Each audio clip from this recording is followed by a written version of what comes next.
There are things that towns keep buried, not in the ground, but in drawers, in attics, in the back rooms of choruses, where no one thinks to look twice. A sealed letter is one of those things. It sits quietly. It waits, and sometimes it waits long enough that the people who feared it are already gone, already beyond consequence, or so they believed. In Harlow, Virginia, there is a letter that was written in the autumn of 1845 and sealed with black wax by a man who told no one was inside. He only said, and this was recorded word for word in the minutes of the town council, that the letter was not to be opened until every person who had ever lived in Harlow during his lifetime had drawn their last breath. He said that opening it before that day would bring nothing but grief, and the town, being a proud and practical place, laughed at him. It took 91 years. In 1936, when the last surviving resident from that era finally died, a woman of 94, who had been born the same year the letter was sealed, the town clerk found the envelope in a cedar box in the basement of the old municipal hall, exactly where the record said it had been placed. The wax was still intact. The ink on the outside, in that particular man's handwriting, had barely faded. The letter was opened on a Thursday afternoon in March in front of 7 witnesses. By Friday evening, 2 of those witnesses had resigned from public office. By the following Monday, the town's oldest families were no longer speaking to one another. And by the end of that summer, Harlow had lost something it would never fully recover. Not its buildings, not its land, but its story. The story it had always told about itself. What was in that letter? That is exactly what we are going to find out. And I promise you, by the time we are done here, you will understand why the man who wrote it chose to seal it rather than speak it. You will understand why the town kept it buried for 91 years. And you will find yourself wondering, as many have, whether it would have been better for everyone if it had stayed sealed forever. Before we continue with the story of Harlow, Virginia, and the letter that unraveled it, make sure you are subscribed to Canal English Lof, so you never miss a story like this one, and drop a comment below. Tell us what state or city you are listening from. We want to know where in the world our listeners are. Now let us go back to the beginning, because to understand the letter, you first have to understand the man who wrote it. His name was Edmund Farrow. He was born in 1798 in a small farmhouse on the eastern edge of what would eventually become Harlow, in a stretch of Virginia Piedmont country where the soil ran red and the creeks ran cold even in summer. His father, Thomas Farrow, was a tobacco farmer of moderate means. Not wealthy enough to be invited to the great houses along the river, but not poor enough to be ignored at market. He had 12 acres, 2 horses, and a reputation for honesty that his neighbors valued and his competitors resented. His mother, Clara, was the daughter of a Welsh immigrant who had come over in the 1760s and planted himself in Virginia with the stubborn confidence of a man who believed that the New World owed him a living. Edmund was the second of 4 children, and by all surviving accounts, he was the strange one. Not strange in any dramatic way, not wild, not violent, not given to fits or visions. Strange in the quieter, more unsettling sense. He noticed things. He noticed things that other people walked past without seeing, and he had a habit, which his mother tried and failed to break, of writing them down. As a boy, he kept a small notebook in his coat pocket, and when something caught his attention, he would stop mid-stride and record it. A discrepancy in a neighbor's fence line, a horse that had changed owners without anyone announcing the transaction, a widow who suddenly had money for repairs she'd been unable to afford for years. Thomas Farrow died in 1819 when Edmund was 21 and left him the farm and a modest debt. Edmund paid off the debt in 3 years, not by selling more tobacco, but by lending money at interest to his neighbors carefully with terms that were fair enough to be accepted and precise enough to be enforced. By 1825, he was the most reliable lender in the county.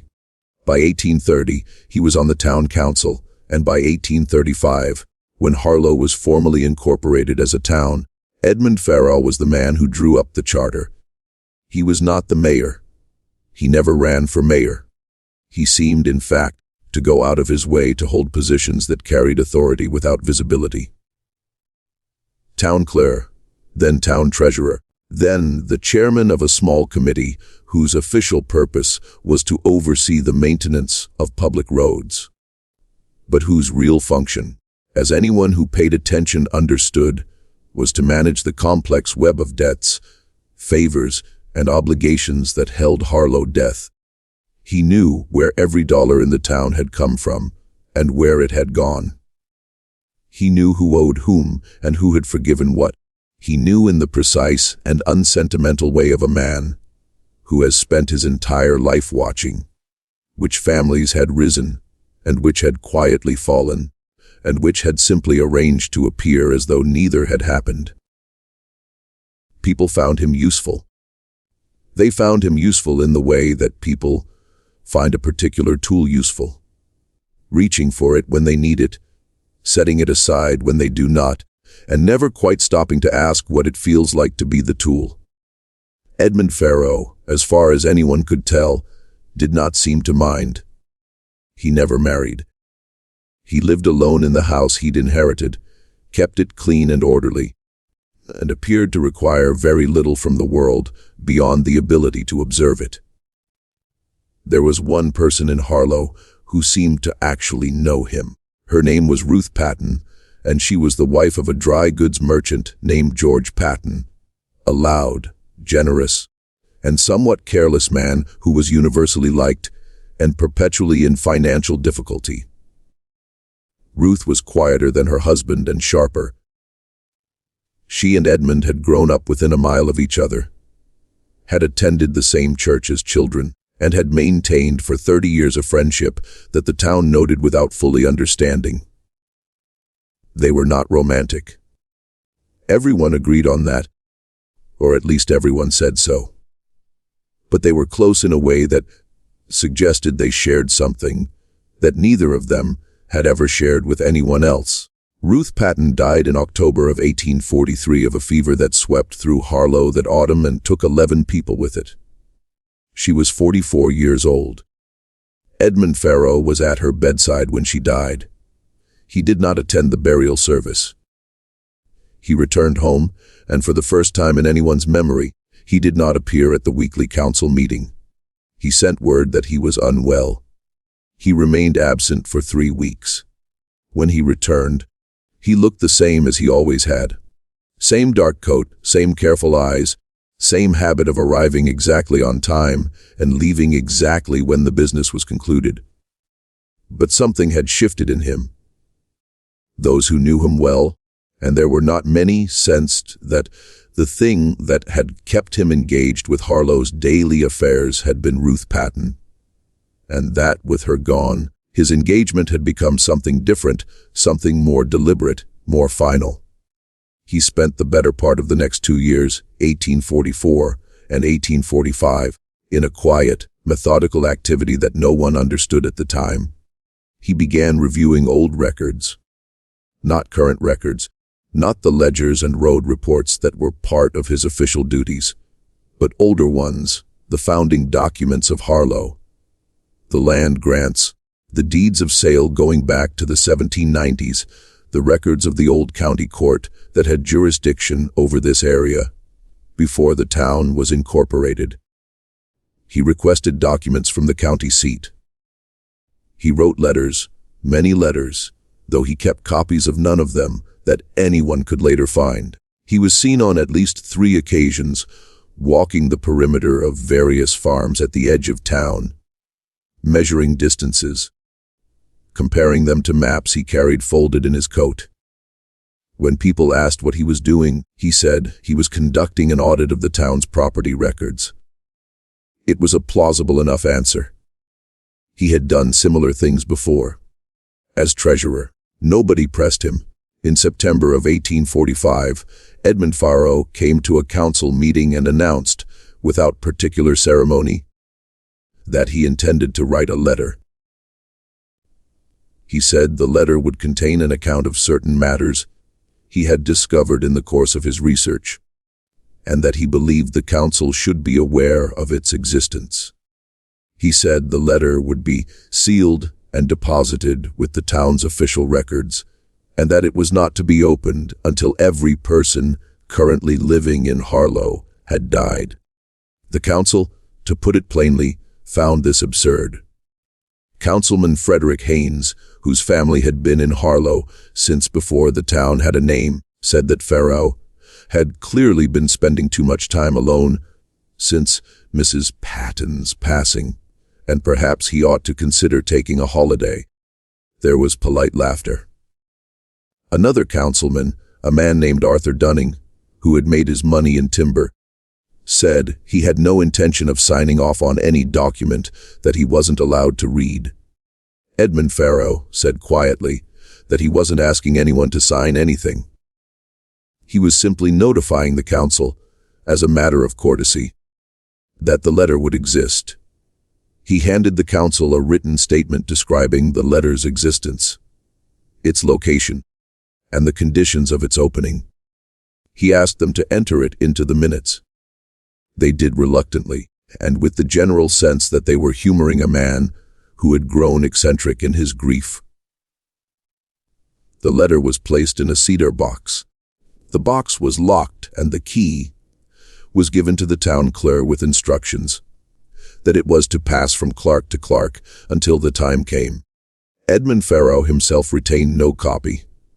He never spoke of the letter's contents to anyone. Not in any conversation that was ever recorded, and not apparently in any conversation that was ever remembered. He died in April of 1848, 3 years after sealing the letter. He was 50 years old. The doctor recorded the cause of death as a failure of the heart. He left no will. His property, the house, the 12 acres, and a small amount of money, was divided among distant cousins he had never spoken of. The town attended his funeral in reasonable numbers, said appropriate things about his service to the community, and returned to its business. The cedar box remained in the basement of the municipal hall, and Harlow went on living the story it had always told about itself. To understand what was in the letter, you have to understand what Harlow was.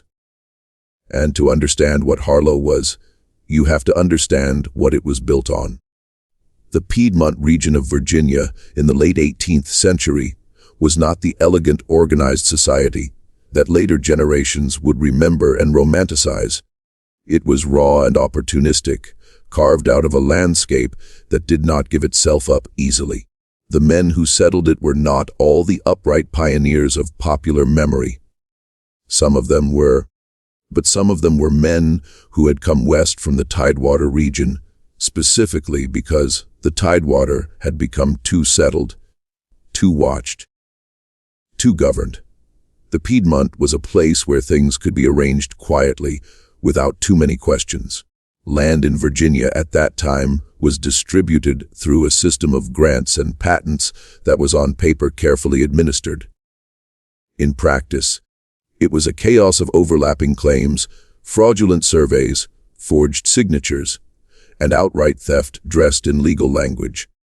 The county courts were staffed by the same men who were filing the land claims. The surveyors were often hired by the very people whose land they were measuring, and the records, where they existed at all, were maintained with a casualness that made them almost useless as a check on dishonesty. The Hannes family, Frederick Hannes's forebears, had arrived in the region in 1791 with a land patent for 400 acres. By 1810, they owned Hodred. The expansion was documented in a series of deeds and purchases that looked on their face entirely legitimate. Each transaction had the required signatures, the required witnesses, the required notations. The land had passed from hand to hand in an orderly fashion, except that some of the people who had supposedly sold their land to the Hanna's family did not appear anywhere else in the historical record after the date of the sale. They did not move to other parts of the county. They did not appear in the records of neighboring counties. They did not die in the county. Their deaths were not recorded. They simply ceased to appear. Their names existed in a single document, the deed of sale, and nowhere else. The Dunning family had a similar pattern. Arthur Dunning's grandfather had arrived with a modest timber claim in 1803. By 1825, he controlled most of the timber-producing land in the northern part of what became Harlow. Some of that expansion was documented by purchases that followed the same pattern as the Hands acquisitions, transactions with sellers who subsequently vanished from all records. And there was a third family, the Carroll, who had made their money less in land than in the labor that worked it. The Carroll family had been among the earliest users of enslaved labor in the region, and their records, which Edmund Farrow had studied in particular detail, contained a series of transactions that, when placed alongside the county court records and the local church registers, told a story that was darker and more precise than anyone in Harlow in 1845 had publicly acknowledged. This was not taken broadly, unusual for Virginia in this period. The brutal economics of the era produced exactly these kinds of records. But the specific details that Edmund Farrow had uncovered were not broadly about the era. They were specifically about Harlow, about the families who had founded it, governed it, named its streets and filled its council seats, and sat in the front pews of its church, about the precise mechanisms by which certain families had risen and others had disappeared, about documents that had been altered, records that had been selectively preserved, and at least 3 specific events involving specific people in specific places at specific times that the official record of Harlow had quietly erased. What those events were, we will get to that. But first, let us talk about what Edmund Farrow actually found. Because the letter did not simply make accusations, it made them with evidence. And the evidence was what made it devastating. Edmund Farrow was not by temperament or training a lawyer. He had no formal education beyond what was available in the county in the early 1800s. Reading, writing, arithmetic, some Latin, some scripture. What he had instead was something rarer, the habit of comparison. He had spent 30 years handling the town's financial records, and in that time he had developed an almost involuntary tendency to cross-reference. When a number appeared in one ledger, he automatically checked it against related ledgers. When a name appeared in one document, he looked for it in others. He did not think of this as investigation. He thought of it as housekeeping, keeping the record straight, ensuring that the accounts balanced. The problem was that in Harlow the accounts did not balance. He had noticed this years before Ruth Patton's death. Small discrepancies. Things that might have been clerical errors, might have been simple omissions, might have been nothing. He had noted them in his private papers and set them aside. After Ruth died, he found himself returning to those notes. It was perhaps a way of staying occupied. Perhaps it was something else. The sense that he owed it to her, that she had known things she had never fully said, that he had been too careful for too long.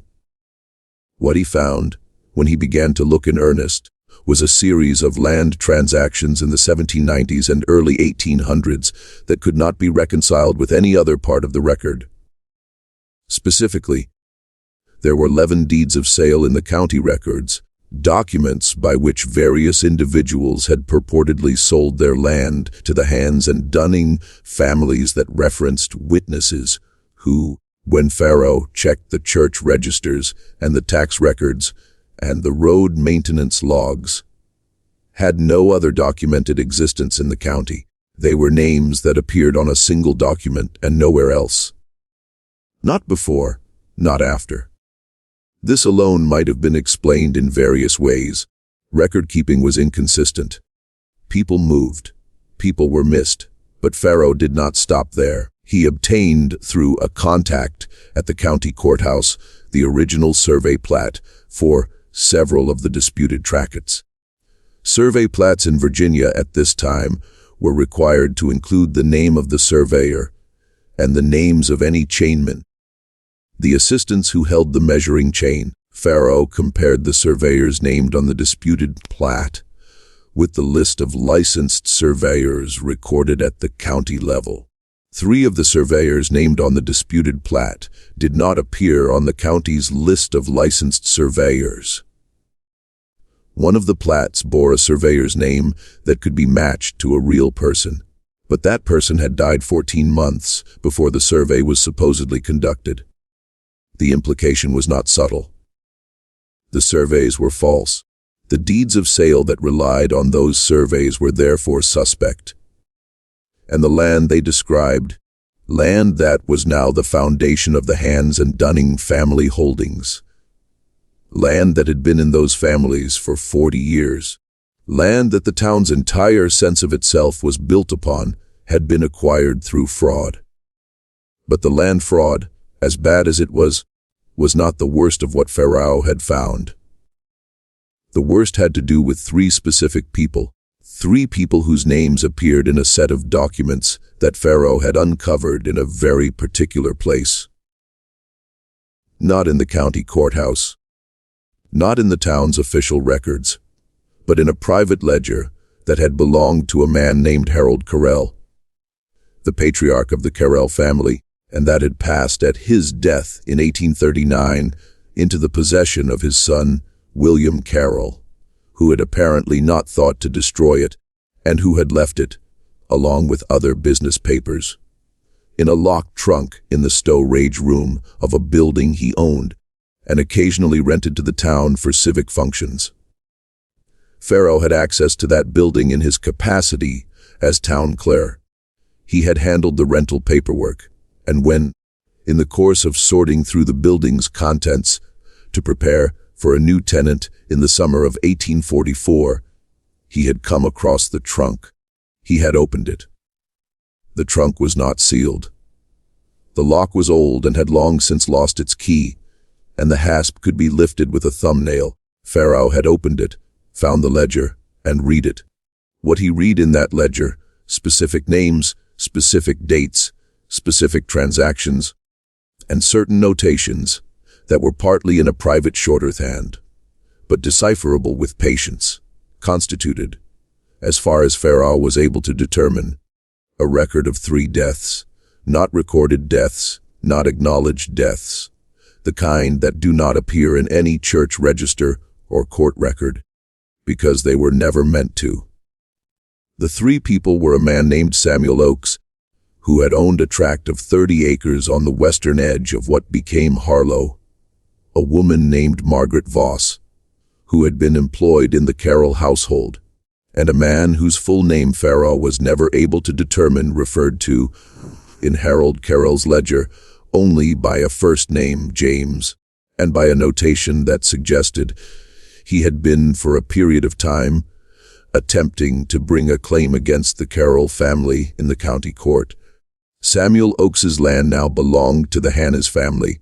It had been transferred via a deed of sale dated February 1802, a deed with no witnesses whose names could be found elsewhere. Samuel Oakes himself had no recorded history after January 1802.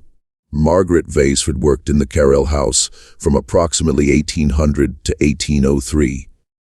She appeared in the household account records for that period. Payments recorded, duties described.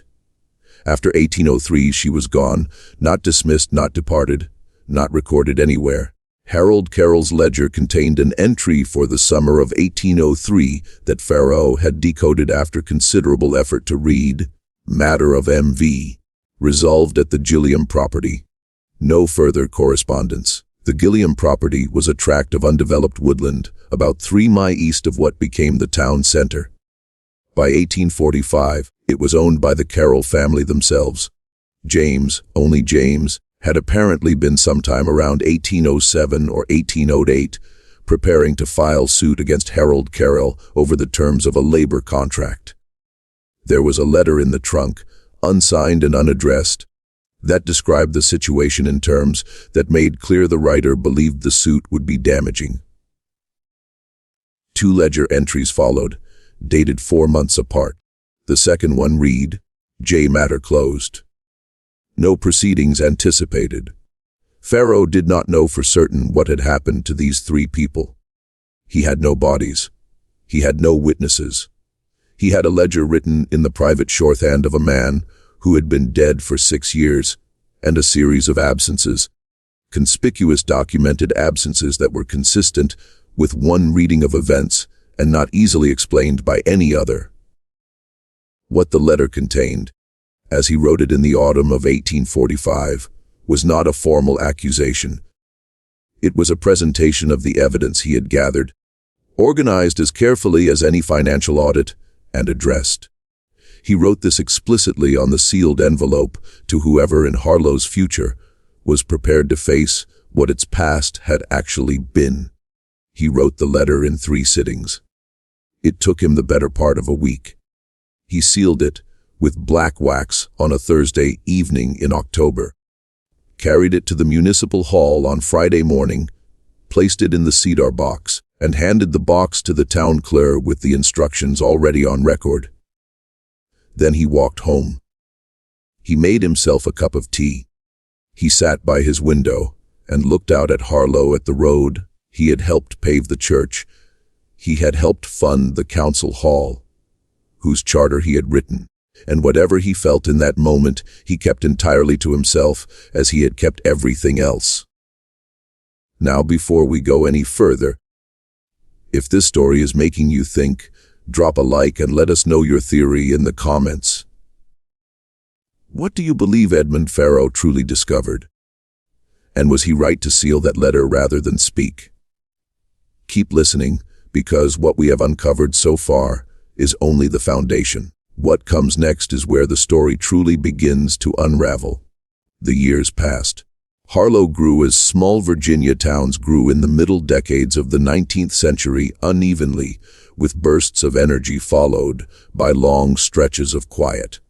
The railroad came through the county in 1851, cutting 6 miles south of town in a decision that benefited the larger market town of Culpeper and left Harlow slightly to the side of things. The tobacco economy softened. Several of the older families diversified into other enterprises, grain milling, small-scale manufacturing, the kind of commercial activity that suited a town no longer able to rely on a single crop. The Civil War, when it came, passed through Harlow without the direct catastrophe that struck other parts of Virginia, though it took its tithe in young men and left the economy in a condition that required years to recover. The founding families endured. The Hanings remained prominent. Their land reduced from the peak years, but still substantial, their presence in the town's civic life continuous, their name on the deed of the oldest church and the largest parcel of what had once been common ground. The Dunnings had mostly moved away by the 1870s, though a branch of the family returned in the 1890s and re-established itself with modest success in the hardware trade. The Carrolls had declined sharply in the aftermath of the war, their labor-based wealth stripped away, their patriarch's generation aging out, their younger members scattered. By 1900, the Carroll name in Harlow was largely a historical echo mentioned in connection with an old house, now privately owned, and a small plot of land that had been deeded to the town for use as a park. Through all of this, the cedar box sat in the basement of the municipal hall. Clerks came and went. 2 of them apparently had no clear memory of the box's significance. They knew it was in their custody, knew it had instructions attached, but had either not read the instructions carefully or not taken them seriously. One Clare, a man named Charles Brent, who served from 1879 to 1893, had apparently opened the box and examined the exterior of the sealed envelope, made a note that it existed, and replaced it without opening the letter itself. His note, which was found in the same file as the original 1845 council minutes, said, "Cedar box containing sealed document per Pharaoh instructions. Condition intact. No grounds for opening at present." Brent had clearly read the instructions. He had honored them. He had simply not thought from the record to explain them to anyone. By 1910, the municipal hall had been renovated. The basement had been cleared and reorganized. The cedar box had been moved to the county records annex, a newer building a block away, where it was cataloged among a collection of historical municipal documents. The catalog entry read, Box, Duma 47, Harlow Town Records, Meisk, late 1800s. There was no specific mention of a sealed letter or its conditions. Whoever had transferred the box had either missed or forgotten the instruction document, which had apparently been kept loose inside the box rather than firmly attached to it. This was how for the next 2 decades. The letter nearly escaped notice altogether. It sat in box number 47 among tax records from the 1880s and road survey reports from the 1870s in a building that was consulted primarily by lawyers researching property titles and the occasional genealogist. 3 people at least handled the box during this period without ever realizing the sealed envelope inside it was anything other than a piece of uncatalogued correspondence. 2 of them set it aside. One of them, a young clerk named Percy Howell, who worked at the annex in the early 1920s, actually tried to open it out of curiosity before noticing the wax seal and deciding it looked too official to tamper with. He mentioned it afterward to his supervisor, who made a note to investigate its origin. The investigation was never completed. Percy Howell left the annex for a position in Charlottesville. His supervisor was transferred. The note sat in a file, but in 1931 a new town archivist named Dorothy Stokes was appointed. She was by all accounts an extraordinary woman for her time, 40 years old. The widow of a school teacher, possessed of a methodical and slightly obsessive commitment to the accuracy of historical records. She had no formal training in archival science. She had learned it herself through practice and through correspondence with the State Library in Richmond. She took the annex and its collection more seriously than anyone had in years. Dorothy Stokes found box 47 in the summer of her first year. She found the sealed envelope inside it. She found tucked behind a loose board in the back of the box that no one had apparently noticed the original instruction document from the 1845 council meeting, the written statement. Edmund Pharaoh's own hand describing the conditions of the letter's opening. She read it twice. Then she sat it down. Then she read it again. The condition was specific. The letter was not to be opened until every person who had lived in Harlow during the lifetime of the letter's author had died. The letter had been written in 1845. Pharaoh had been born in 1798. The question then was whether anyone still living had been alive in Harlow at some point before 1845. Dorothy Stokes did the arithmetic and realized with a slight chill that it was entirely possible that someone still qualified. A person born in Harlow in, say, 1844 would have been alive during Pharaoh's lifetime and would now be in 1931 approximately 87 years old. Not impossible. Unlikely, but not impossible. She began to look. What followed was 5 years of painstaking research, not conducted continuously, but woven into her regular archival work in which Dorothy Stokes attempted to establish whether any person meeting the specified condition was still living. She consulted church birth and death records going back to the 1790s. She wrote to the families of long-established Harlow residents. She reviewed census records. She was in essence doing exactly what Edmund Farrow had done 60 years earlier. Cross-referencing, comparing, building a careful picture from disparate sources.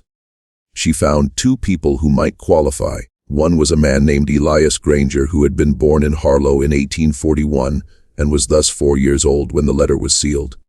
By 1931, he was 90. She tracked him to a nursing home in Fredericksburg. He died there in December 1932. The second was a woman named Louisa Haynes.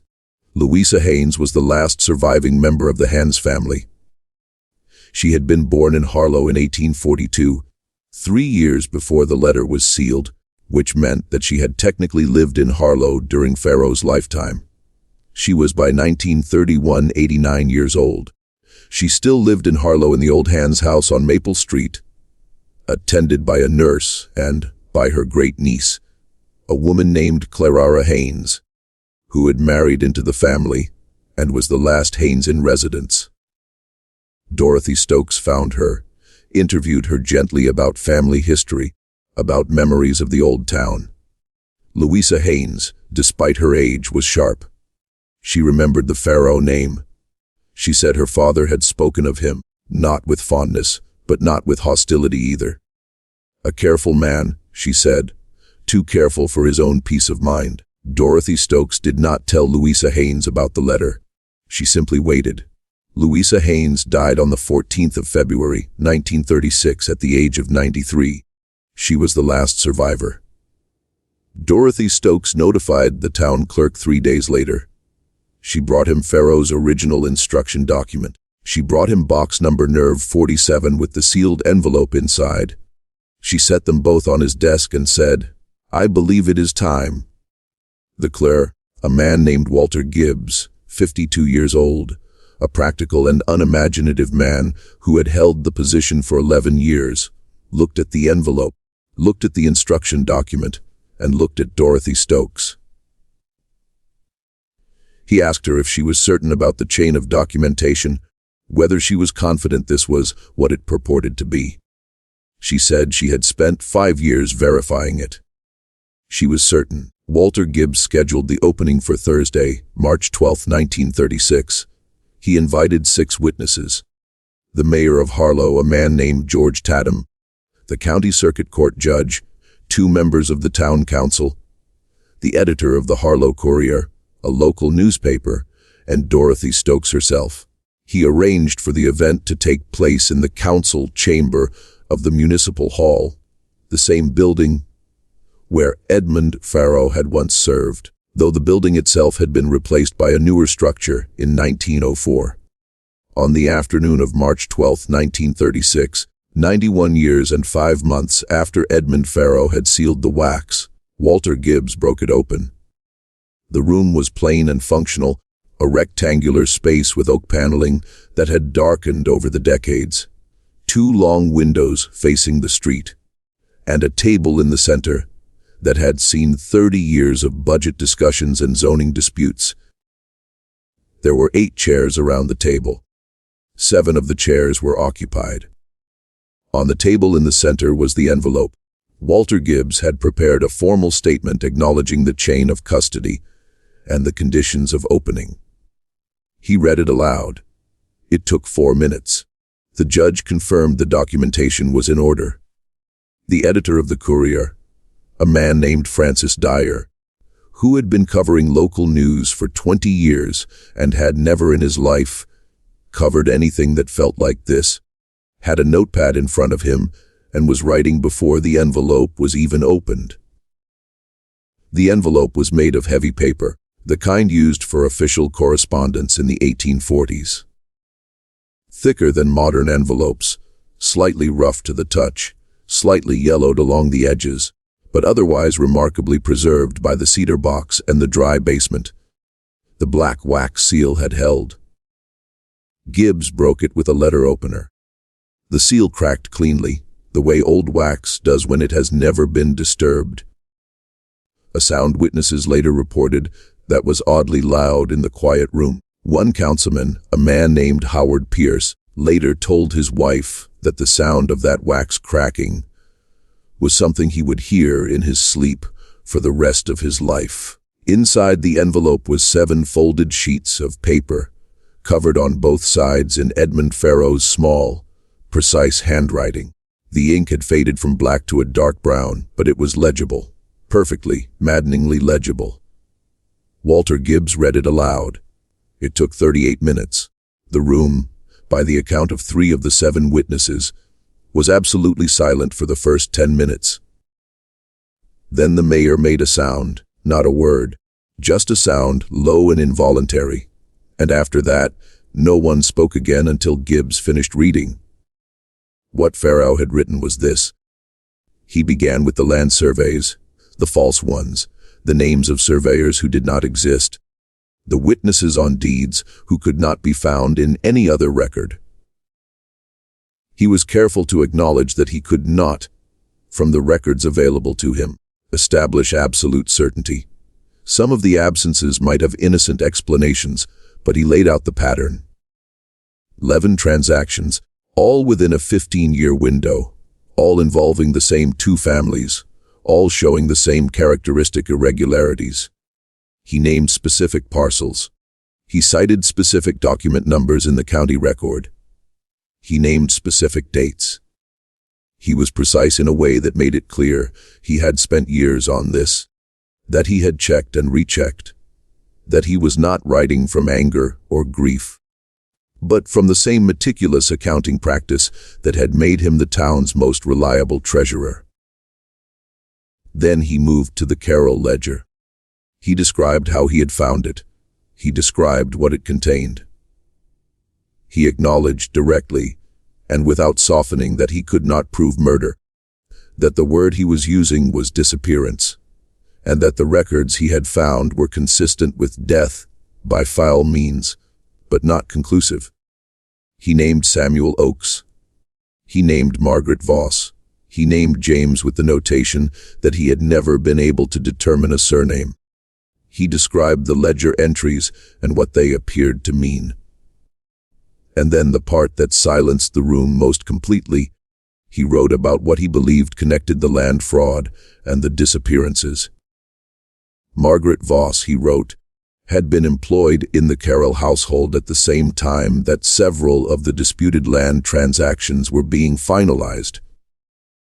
She had been, he believed, a witness. Not a legal witness, not someone named on a document, but a human witness. Someone who had been in the room or in the vicinity when things were arranged that were not meant to be witnessed. The entry in Harold Carroll's ledger that referred to her as a matter resolved at the Gilliam property came 3 months after the last of the disputed land transactions in that cluster. Whatever she had seen or known, she had apparently at some point indicated that she was aware of it. Samuel Oakes had resisted selling his 30 acres.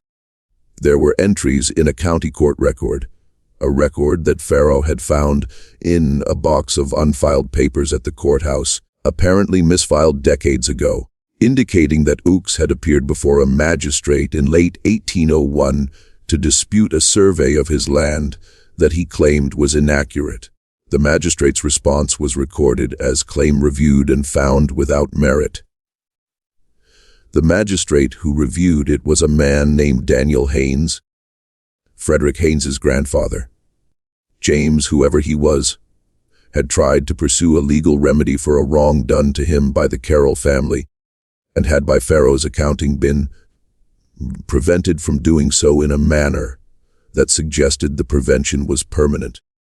Farrow did not use inflammatory language. He did not write with passion or rage. He wrote the way he had always worked, methodically, economically, without embellishment. The facts he presented were the argument. He made no explicit call for any particular action. He wrote that he had sealed the letter rather than spoken its contents, because he had concluded after long consideration that speaking it in his own lifetime would accomplish nothing except to destroy him without helping anyone the destruction was meant to help. The families he named were powerful. The evidence he held, though substantial, was circumstantial. The people who had suffered were gone, and no legal remedy was possible. But the record, he wrote, should not be allowed to remain false. Harlow should not be allowed to continue believing and telling its children that its founding families had built their place in the world through honest work and fair dealing. Someone in the future ought to know the truth, even if the future could do no more with it than the past could. He ended the letter with a single sentence that several witnesses apparently could not read without their voice changing. I have lived in this town my whole life. I have kept its accounts and drawn its boundaries and signed its documents. I have done my best to leave the record straight. This letter is the last thing in the record that was not. Walter Gibbs set down the 7 pages. He looked at the room. He said nothing. For a long moment, neither did anyone else. It was the judge who spoke first. He asked to see the pages. Gibbs passed them to him. The judge read through them, not aloud, just to himself, slowly. And when he was done, he set them down and put his hands flat on the table and said in a voice that Francis Dyer would quote exactly in the Courier the following morning, "Lord Almighty," he knew, just when we thought we'd seen it all, the horror in Harlow, Virginia only deepens. If this story is giving you chills, share this video with someone who loves dark mysteries from American history. Hit that like button and subscribe so you never miss a story like this. Because what happens next, what this letter does to the living, is something no one in Harlow saw coming.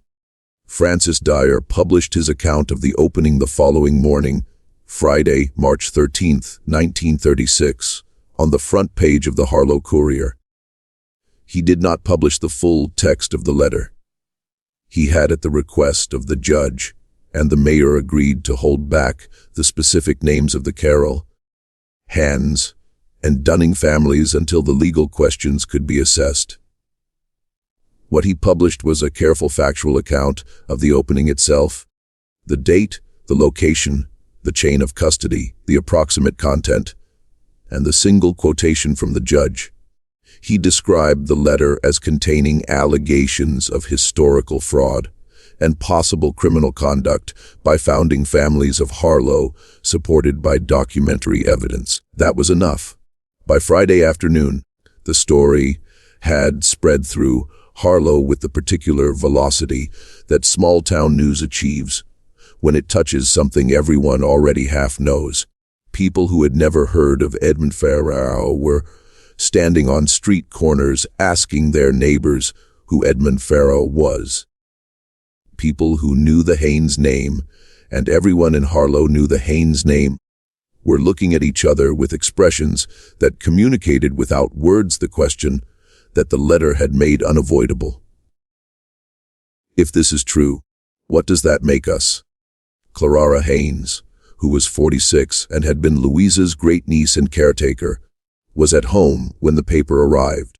She read it once and put it on her kitchen table. She did not go out that day. By Saturday morning, she had received 3 calls and 2 visitors, people she knew well, people she had sat next to in church for 20 years, and all 3 calls and both visitors in one way or another found a way to avoid the specific subject while making clear they were aware of it. One neighbor, a woman who had been Clara's closest friend for 15 years, came to the door on the pretext of returning a borrowed dish and spent 20 minutes talking about the weather and the spring planting and did not once meet Clara's eyes. That night, Saturday night, Clara Haynes drove to the annex where Dorothy Stokes worked. The annex was closed, but Clara had Dorothy's home address from a Christmas card exchange. She went to her house. Dorothy Stokes answered the door in her house dress. Surprised, Clara was calm. She did not shout. She asked in a steady voice whether Dorothy had known what was in the letter before she had arranged for it to be opened. Dorothy said she had not. She had known that the letter existed and that it contained allegations of some kind, but she had not known the specific content. Clara asked. Had Dorothy thought to consider what effect the letter might have on families that were still present in Harlow? Dorothy said she had. She said she had thought about it carefully. She said that Edmund Farrow had spent the last years of his life ensuring the letter would be opened, and that it was not her place to override a decision he had made with such deliberate intention. Clara Haynes looked at her for a long moment. Then she said, "The people he accused have been dead for 100 years. Dorothy Stokes said, "Yes, but the record he was correcting is still alive." Clara went home. She did not speak publicly about the letter after that. She did not contest it, did not deny it, did not ask the town to reconsider. She simply went quiet in the way that people go quiet when they understand that the argument has already been decided and that continuing it would only prolong the damage. But the damage was not quiet. The mayor, George Tatum, whose family had no direct connection to the named families, but who had held his office for 8 years on the goodwill of the town's established interests, resigned the following Monday. He cited health reasons. Those who knew him said he had not slept in 4 days. His resignation letter was 6 lines long and said nothing that anyone would remember. Howard Pierce, one of the 2 councilmen present at the opening, announced that he would not seek re-election in November. He was 60 years old and had served on the council for 12 years. He told his daughter, who repeated it carefully years later, that he had known for a long time that the founding of the town was not a clean story, but that knowing something vaguely and having it read aloud to you from a 91-year-old document with specific names and specific dates were 2 entirely different experiences. The circuit court judge, the third of the officials present that day to take visible damage, found himself in a position of particular difficulty. His name was Robert Enfield, and he was the grandson of a man who had served as county attorney in the 1880s. His grandfather had, in that role, supervised the Land Records Office at a time when several of the parcels named in Farrow's letter had changed hands again. Transitions that, if the original acquisitions were fraudulent, would themselves be tainted.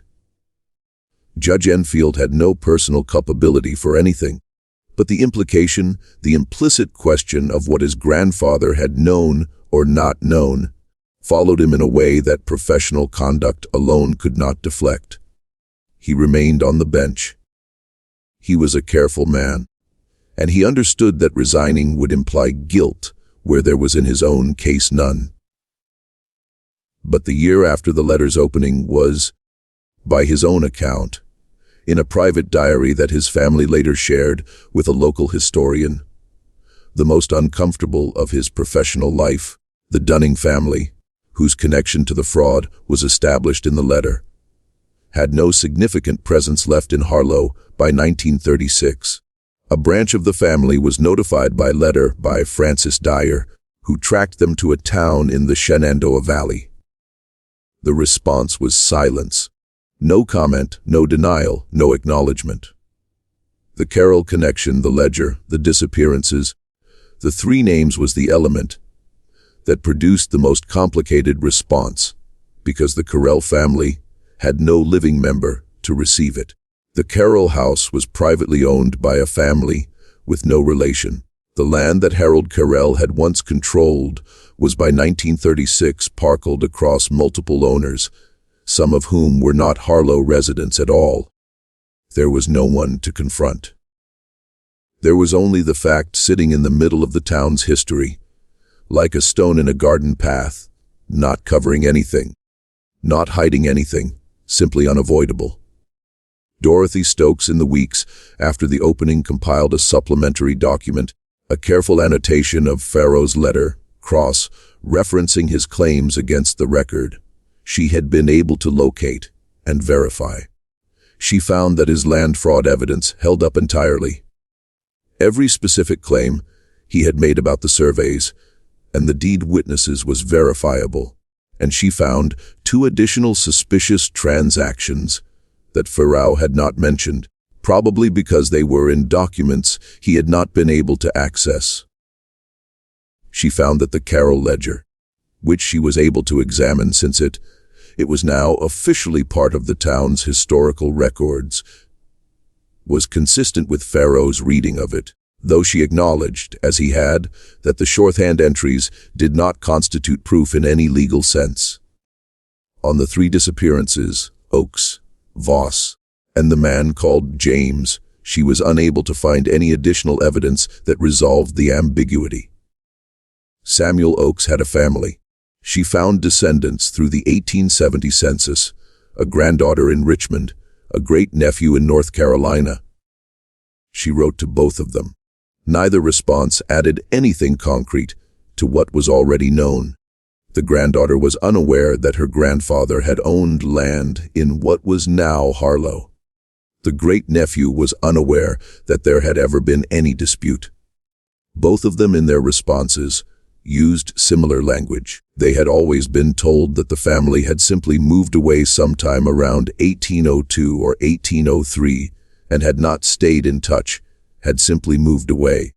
A town's identity is not a simple thing. It is built over generations through repetition, through the same names on the same buildings, the same families in the same pews, the same stories told at the same annual celebrations. Harlow had been doing this for nearly 100 years by the time the letter was opened. And the story it had built was the one that most American towns of its kind had built. A narrative of hardworking, principled men who had carved order from wilderness through their own virtue and labor. The founding families were not depicted as perfect. Small-town mythology is usually too honest for that. But they were depicted as fundamentally decent, as men who had built something real and lasting. The letter did not say that everything about those men was a lie. Edmund Farrow had been too careful for that. He had identified specific fraudulent acts, specific victims, specific evidence. He had not claimed that every acre the Hannah's family owned was stolen, only that certain specific transactions were fraudulent. He had not claimed that Harold Carrell had certainly killed anyone, only that the evidence was consistent with it, and that the absence of records was suspicious in a specific and documentable way. But the effect on the town's self-image was not limited to the specifics. The specifics were a door. Once opened, the door let in the broader question. If this is what was underneath the surface of the founding story, how much else was underneath? If the surveys were fraudulent and the deed witnesses were invented, what did that mean for the land records that everyone in Harlow relied on for their property rights?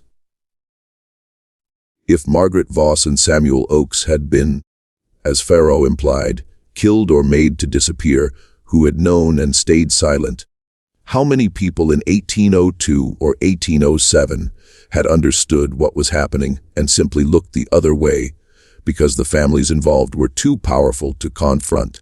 These questions did not produce legal consequences. The fraud was too old. The crimes, if they were crimes, were beyond any statute. The land had changed hands too many times for any practical remedy to be imagined. Nobody went to prison. Nobody paid restitution. The town did not hold a formal hearing or make a formal acknowledgement. What it did instead was something quieter and, in some ways, more damaging. It stopped being certain of itself. The annual Founders' Day celebration, held every August since 1885 with speeches about the town's history and a parade and a picnic on the green, was cancelled in 1936. The official reason given was budget concerns, and there were budget concerns. The Depression still bearing down on small-town Virginia with real force. But Francis Dyer wrote an editorial in the Courier in July of that year, noting that the cancellation had been decided 2 weeks after the letter's opening, and that perhaps the town might wish to take the occasion not to cancel the celebration, but to revise it, to tell a fuller story, to include the names and histories that had been absent from the official account. The town council did not respond to the editorial. Founders' Day was not held in 1936. It was held again in 1937 with a scaled-down program and without the traditional historical address that had in previous years celebrated the town's founding families. The name hands appeared on no plaque that was dedicated after 1936. The street that bore the Dunning name, Dunning Road, which ran north from the center of town, was quietly renamed in 1941 when the road was improved and the signs replaced. The new name Ridgecrest Avenue was chosen without ceremony or public discussion. These were small acts, barely visible from the outside. But to those in Harlow who were paying attention, and there were a few, they represented something significant. The beginning of a slow, unacknowledged reckoning. The town could not undo what had been done. It could not restore what had been taken from Samuel Oakes or Margaret Voss, or the man called James. It could not give those people back their land or their lives or their names in a proper register, but it could quietly, without drama over years and decades, begin to stop celebrating the people who had taken them. Dorothy Stokes continued her work. She compiled over the following years a full archive of the documents related to the letter. Pharaoh's original, her annotations, the records she had found and verified, the correspondence with the descendants of Samuel Oakes. She organized it into a proper archival collection, filed it under its own reference number, and wrote a finding aid that described its contents in plain language. She did not try to force the town to do anything with it. She simply ensured that whoever came to look would find it intact, properly organized, and clearly explained. She retired from the annex in 1954 after 23 years. At her retirement ceremony, attended by most of the town's civic community, she was given a clock and a framed certificate and a speech by the new town clerk that praised her thoroughness and her dedication without specifically mentioning the cedar box or what she had done with it. She accepted graciously and said that the work of an archivist was simply to ensure that the truth of the past remained available to the present, and that she was glad to have done it. Nobody applauded that sentence. Nobody heckled it either. It simply fell into the room and sat there the way certain true things do. Of the three people Edmund Farrow had named in his letter, Samuel Oakes, Margaret Voss, and James, it is the fate of Margaret Voss that history, in its partial and fragmentary way, has allowed us to know the most about. Margaret Voss had come to the Carroll household in approximately 1800. She was, by the best reconstruction available from the household records, somewhere between 20 and 30 years old at the time, old enough to have been hired as a senior domestic worker responsible for the management of the household's daily tasks. She appears in the Carroll accounts as a paid employee, which was unusual for the era when most domestic labor in Virginia households of that status was performed by enslaved people. The Carroll family did own enslaved workers. This is documented clearly in the census records. But Margaret Voss was something different. She was white, free, and paid. This distinction mattered in the record, and it mattered to Edmund Farrow, who had been careful to note it. Why was she paid? One possibility, the most obvious, was that she performed a role that required a degree of personal discretion that the Carrolls preferred to ensure through the economic relationship of wage employment, rather than the coercive relationship of enslavement. A housekeeper who was paid could, in theory, be trusted with certain matters precisely because she had something to lose and something to gain. She was not entirely powerless, not entirely dependent in the way that enslaved workers were. She had a degree of autonomy. The problem, of course, was that this autonomy cut both ways. She could also, if she chose, leave, she could talk. The household accounts record her presence through the summer of 1803. The last entry referencing her wages is dated August 11th, 1803. There is no record of her dismissal, no record of her departure, no record of any final payment. The account simply stops mentioning her in the church register for the county, a record that Dorothy Stokes had studied exhaustively. There is no burial entry for a Margaret Voss. There is no marriage entry. There is no baptism, no confirmation, no entry of any kind. She had existed in the household accounts and in nothing else. She had no property in her own name, no tax record, no legal appearance. She was, as far as the official record was concerned, a name attached to a line in an account book, and nothing more. Farrow had found one additional reference to her, a single line in a letter from Harold Carroll to his brother, written in the summer of 1803, about 3 weeks before the last wage entry. The original letter was in the trunk with the ledger. It said, in the context of what appeared to be a broader discussion of household management, "The Voss matter has become inconvenient. I have discussed options with F.H., and we are agreed on the appropriate resolution." F.H., Frederick Haynes's grandfather, the man whose family had acquired Samuel Oakes's land. Farrow had transcribed that line in the letter. He had not drawn an explicit conclusion from it. He had simply placed it beside the ledger entry that said matter of M.V. resolved at the Gilliam property, and let the juxtaposition speak. The Gilliam property 3 miles east of town in a stretch of woodland that had passed to the Carrolls by 1810 was never excavated. Dorothy Stokes noted in her supplementary document that she had considered raising the question of a formal search of the property with the county authorities, but that the absence of any surviving legal standard for what the evidence would prove had led her to conclude that such a search was beyond the scope of her archival work. She wrote, "Whether the answer to the question of Margaret Voss's fate lies in the Gile property, I cannot say. I can only say that the evidence Edmund Farrow assembled points in that direction more clearly than in any other. Samuel Oakes is somewhat easier to trace in the sense that his disappearance left more behind it. He had a family, a wife whose name in the fragmentary records appears to be Hannah, and at least 2 children.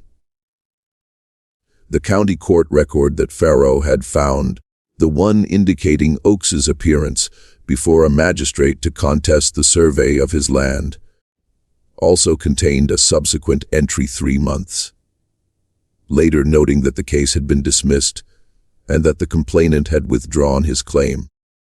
The word withdrawn was suggestive. People who withdrew their claims did so for a reason.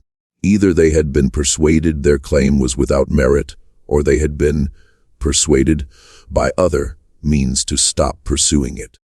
4 months after the withdrawal of his claim, Samuel Oakes's name appeared for the last time in any record, a notation in the road maintenance log indicating that the road adjacent to his property needed repair and that the adjacent landowner should be notified. The notation was never followed up. There is no record that he was notified. There is no record that he did anything in response. He simply ceased to appear.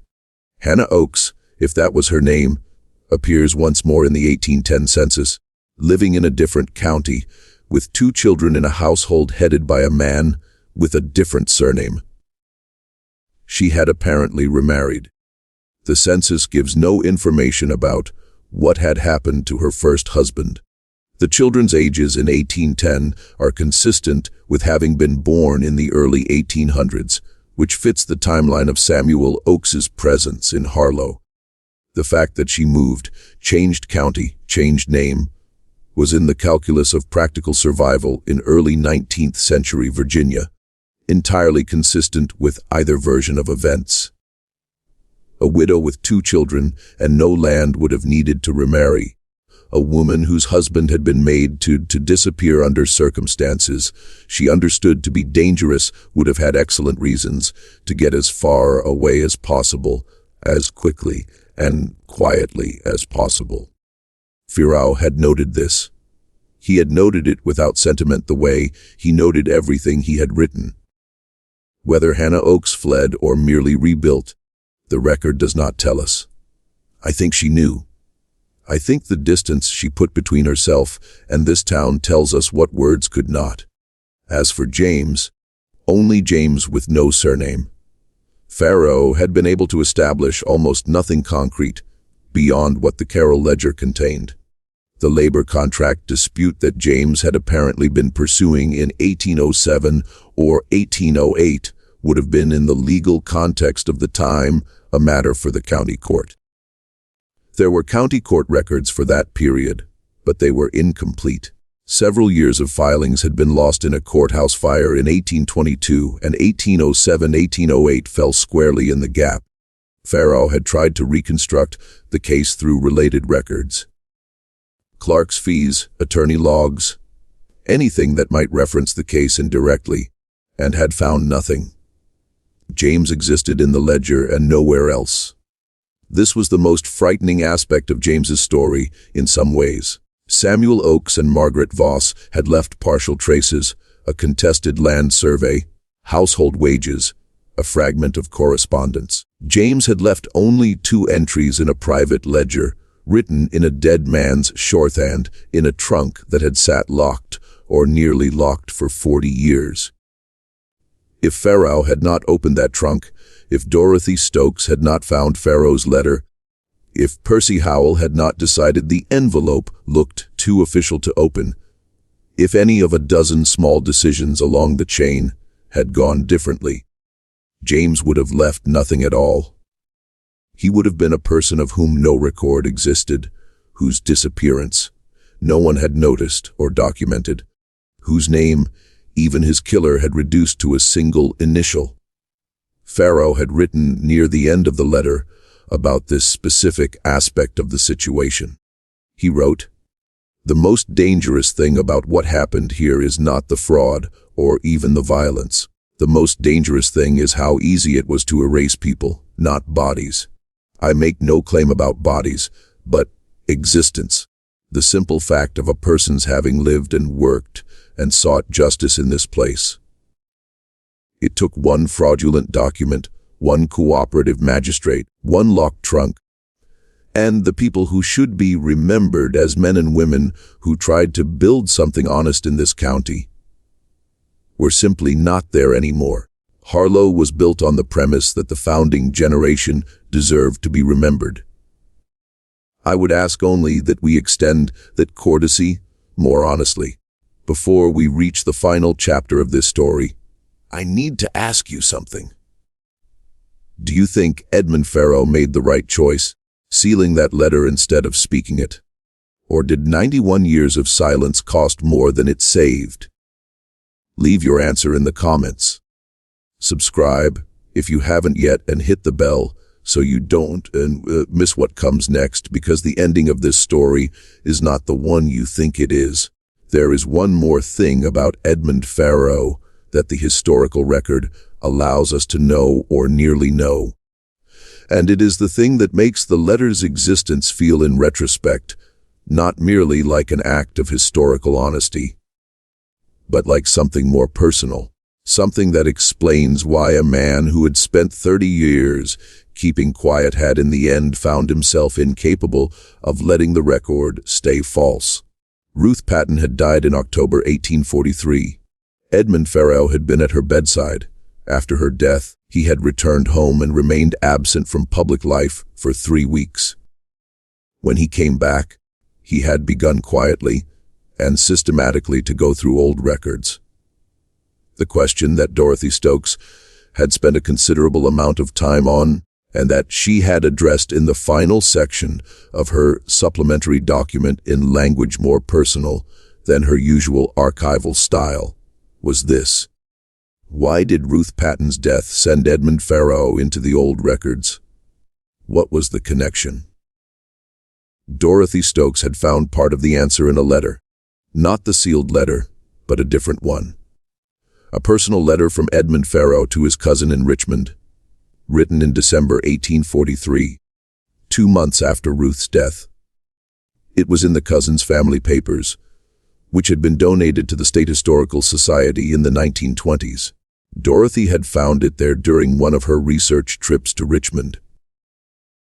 The letter was about various family matters, the farm, finances, the cousin's children, and it contained near the end a single paragraph that Dorothy had copied out in full in her supplementary document.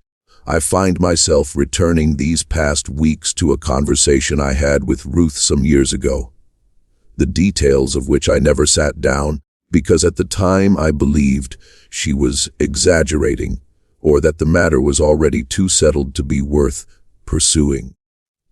She told me something about the Carroll house and about a woman who had worked there in her mother's time. Her mother had known this woman slightly, and Ruth had carried the knowledge of her for years without knowing what to do with it. I did not take it seriously enough when she was living to do what I should have done. I intend now to make that right. He had not taken it seriously enough. Ruth Patton had known something about Margaret Voss or about what had happened at the Carroll house, passed down through her mother's memory. And she had told Farrow, and Farrow had not acted on it, and then she had died. This is the part of the story that the formal record does not quite capture. Edmund Farrow had spent his whole life watching Harlow, keeping its accounts, ensuring its documents were accurate. He had been, in his professional capacity, meticulous and principled, but he had also been, like everyone else in Harlow, a man of his time and place, with his time and place's particular talent for not seeing what it was inconvenient to see. Ruth Patton had told him something. He had not listened closely enough, and she had died carrying the knowledge that he had been too careful, too comfortable in his position to help her with. The letter was not merely a historical correction. It was an act of obligation, the fulfillment years late of something he owed to a dead woman who had trusted him with a secret she had carried her whole life. Dorothy Stokes wrote about this. Edmund Farrow was not a hero of this story. He was a man who knew too much too late, and who did what he could with the time he had left. The letter was his attempt to do what he had failed to do when it might have made a difference. Perhaps it is something. Perhaps it is not enough. I am not sure those two things are mutually exclusive. The full text of Farrow's letter was published in the Harlow Courier on April 3, 1936, 3 weeks after the opening, delayed by discussions that were never fully made public about whether publication was responsible. Francis Dyer had held it back at the request of the judge and the mayor, but the mayor had resigned. The judge had declined to further request its suppression, and Dyer had concluded, correctly, as most would agree in retrospect, that the letter belonged to the public record. The day the full text was published, the Courier sold out its print run of 800 copies before noon. A second printing was ordered. People who had never bought the Courier subscribed that week. The letter, Farrow's careful, meticulous, absolutely devastating letter, was read in barber shops and kitchens and on front porches all over town, and the conversation it produced was of a kind that Harlow had not had before, direct, specific, historical, and impossible to resolve. Some people responded with anger. The anger was not always directed at the Hands or Carroll or Dunning families, the families who had committed the frauds and by implication the worst things.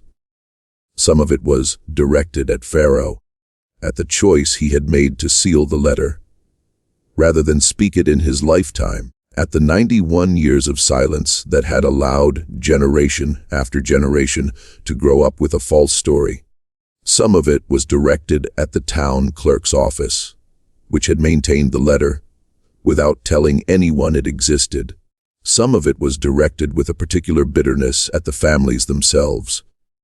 Not the individual members of 1936, most of whom had no personal responsibility for anything, but at the institution of those families, at the way their names and their prominence had functioned, for a century, as a kind of moral endorsement of a history that was not what it had appeared to be. Some people responded with denial, not many but some. A letter was published in the Courier, a week after the full text, signed by 7 Harlow, residents arguing that Pharaoh had bitter and eccentric man, that his evidence was circumstantial, that the land fraud allegations were unprovable. After a century, without legal evaluation, was irresponsible. Francis Dyer printed the letter, and in his editorial response noted that the documents Pharaoh cited were in the public record and available for anyone to examine. That Dorothy Stokes's supplementary document had verified the land fraud evidence in full, and that the question of whether the allegations were legally actionable was separate from the question of whether they were true. The denial letters slowed and then stopped. Not because the people who had written them had changed their minds, but because the other evidence, Dorothy Stokes's annotations, the surveyor records, the deed witnesses who didn't exist, was too specific to be dismissed. The facts were facts. The question was only what to do with them. What the town did in the end was something gradual and incomplete, and more honest than it might have been. The Historical Society, which had previously published a pamphlet about Harlow's founding families, that Dorothy Stokes had long considered inadequate, withdrew the pamphlet from circulation in 1937 and spent 2 years producing a new one. The new pamphlet included a section on Edmund Pharaoh and the letter. It included a section on the land fraud and the fraudulent surveys. It included briefly and carefully a section on the 3 people who had disappeared: Samuel Oakes, Margaret Voss, and the man referred to only as James, noting that the evidence of what had happened to them was incomplete, but troubling. The pamphlet did not use the word murder. Dorothy Stokes had advised against it. She had argued that using the word without the evidence to fully support it would give those who wished to discredit the entire account a legitimate target. The word it used instead was disappearance, and it used it precisely as Pharaoh had, noting that the circumstances of the disappearances were consistent with foul play without claiming certainty. The pamphlet was placed in the library, in the annex, in the County Historical Society's collection. It was not widely publicized. It did not receive the attention that Pharaoh's letter had received in 1936, but it was there, and it was accurate, and it was the first official historical document produced by Harlow that acknowledged on the record in print with specific names and dates that the town's founding story was not the one it had always told. Clara Haynes read the pamphlet. She was 50 by then, and she had spent the intervening years in a kind of deliberate, steady withdrawal from the town's public life. Not fleeing it, not repudiating it, but reducing her presence in a way that suggested she understood that the family name she bore carried a weight that she could not put down, but could choose not to display. She continued to live in the house on Maple Street. She continued to attend the church she had always attended, but she stopped sitting on the vestry. She stopped accepting the invitations to civic events that her position would previously have brought automatically. She became by choice an ordinary resident of Harlow, no more prominent than anyone else, no less. Many years later, in the early 1950s, a historian from the University of Virginia, who was researching land fraud in pre-Evil War Virginia, came to Harlow to examine the Pharaoh collection. He spent 3 days in the annex reading through the original letter, Dorothy Stokes's annotations, and all the supporting documents. On his last day, he spoke to Clara Haynes, who agreed to see him briefly. He asked her, as a matter of historical record, whether she had any documents in the family's possession that related to the events described in Pharaoh's letter. She said she had none. She had looked after 1936 through everything in the house. She had found old account books, old correspondence, the usual accumulation of a family that had been in the same place for 4 generations. She had found nothing that added to or contradicted what Pharaoh had written. The historian asked if she believed the letter was accurate. She was quiet for a long moment. Then she said, "I believe that Edmund Pharaoh was not the kind of man who made things up." The historian wrote it down. He included the quotation in his eventual book about land fraud in Virginia, published in 1956, in a footnote at the bottom of a page about Harlow. The footnote read, "For the complete account of the Pharaoh letter and its implications, see the Harlow Municipal Archive, Pharaoh Collection, Box 1. Harlow continued, "That is perhaps the least dramatic and most honest thing that can be said about what came after the letter was opened. Towns do not end when they are confronted with their true histories. They continue, they adjust, they deflect, they absorb the shock slowly over years and decades, and they become something slightly different than they were, though the difference is rarely as large as those who fought for the truth hoped, and rarely as small as those who preferred silence claimed it would be." By the 1940s, the immediate turbulence of the letter's opening had settled into something quieter. A kind of altered awareness, a particular quality of the town's relationship to its own past. People who had grown up in Harlow after 1936 grew up knowing about the letter in the vague, half-assimilated way that communities know about uncomfortable truths, aware of it, capable of describing it in general terms, unlikely to spend time examining it closely unless they had a specific reason to. It was in the pamphlet at the library. It was in the annex for anyone who wanted to read it.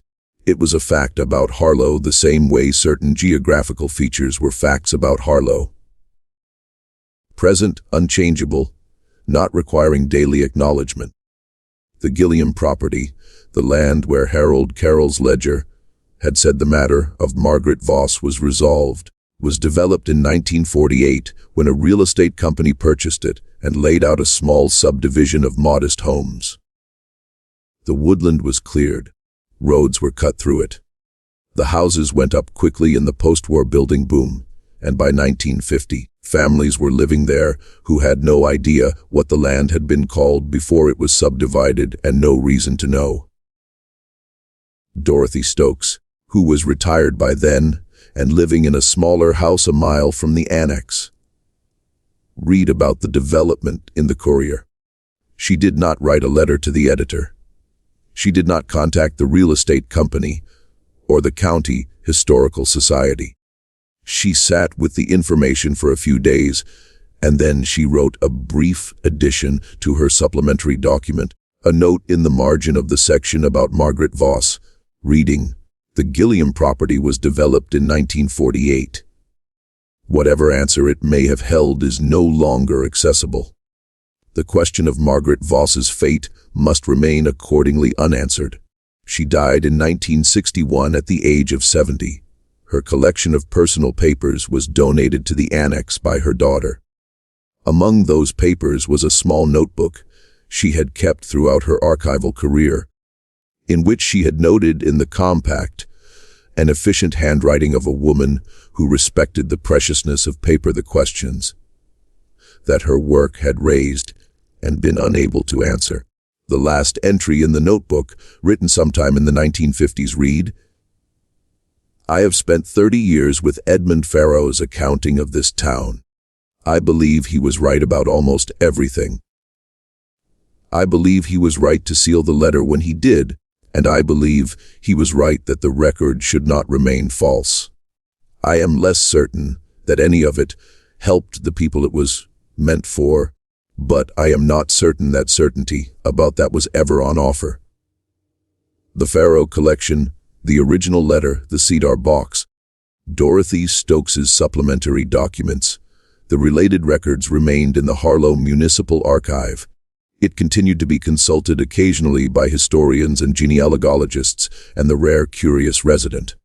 In 1978, a local teacher named Harold Brandt used the collection as the basis for a history unit he developed for the middle school. A careful age-appropriate account of what the letter revealed and what it meant about how communities construct and sometimes distort their own histories. He taught the unit for 12 years until he retired.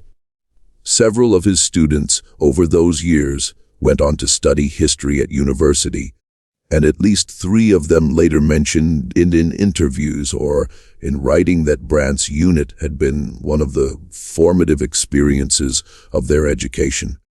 The street named after Frederick Haynes, Hans Lane, a short residential road in the older part of town, remained named Haynes Lane.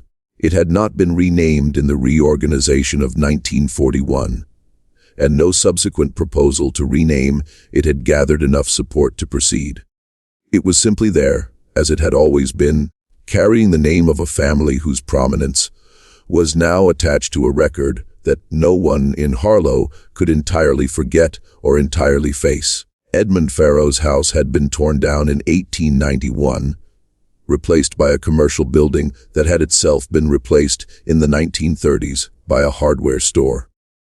There was no marker at the site. His name appeared in the town's official historical materials, in the pamphlet, in the archives finding aid in the middle school history unit. But he had no monument, no dedicated day, no public recognition of the kind that the town habitually offered to its prominent figures. This was perhaps fitting. He had never wanted prominence. He had wanted the record to be accurate in the small and incomplete and imperfect way that these things are accomplished in the real world. He had gotten what he wanted.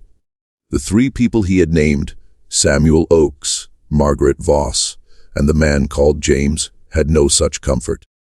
Their names were in the record now, where before they had been in nothing.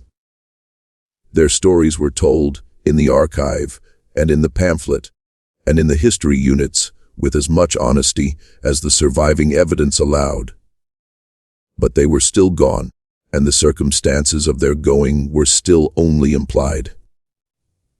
And the people who had made them go had lived out their lives in this town, in these houses, on this land, and had been respected and honored, and had their names attached to streets and buildings and church records. The fullest measure of what the letter accomplished was not a reversal of injustice. That was beyond its power. What it accomplished was a small, permanent, stubbornly durable correction to the official record of what Harlow had been. It placed the names Oakes and Voss and James in the archive alongside the names Haynes and Carroll and Dunning and said, all of these people were here. All of them were real. This is, at minimum, what it means to keep an honest account.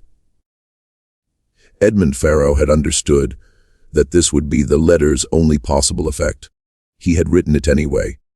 In his small, careful hand on a Thursday evening in October 1845, with the autumn dark coming on outside his window, and Ruth Patton 4 weeks dead, and the knowledge he carried too heavy and too specific to dissolve into forgetting he had sealed it.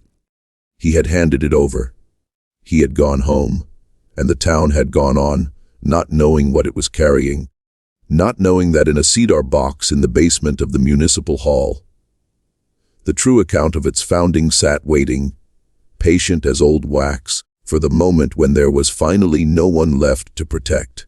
In March of 1936, in a small council chamber in Harlow, Virginia, a man named Walter Gibbs broke a seal that had been placed 91 years before by a man who had never expected his warning to be taken seriously and had prepared for that possibility with the only tool available to him: time.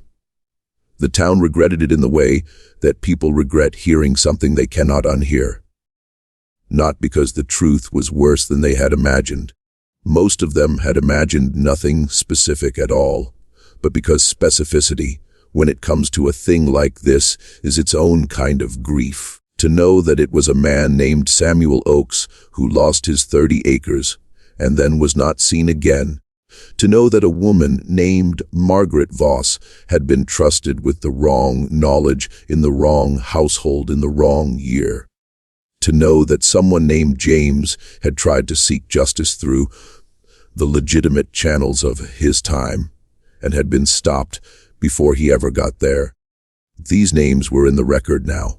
Small, permanent, exact, not monuments, not justice, just names where before there had been nothing. Edmund Farrow had spent his whole life keeping Harlow's accounts. In the end, the most important account he ever kept was the one he left behind for people he would never meet in a town that would spend the next 90 years not quite able to look straight at what he had found. We do not know if the 3 people he tried to honor would have considered his letter enough. We do not have their words.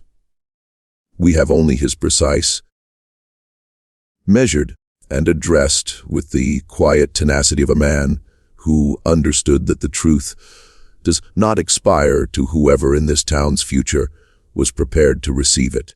If that is you, then he succeeded. What do you think of this story? Do you believe everything was finally revealed? Leave your comment below. If this tale moved you, share it with someone who loves the hidden chapters of American history. Subscribe, hit the notification bell, and do not forget to tell us where in the world are you listening from.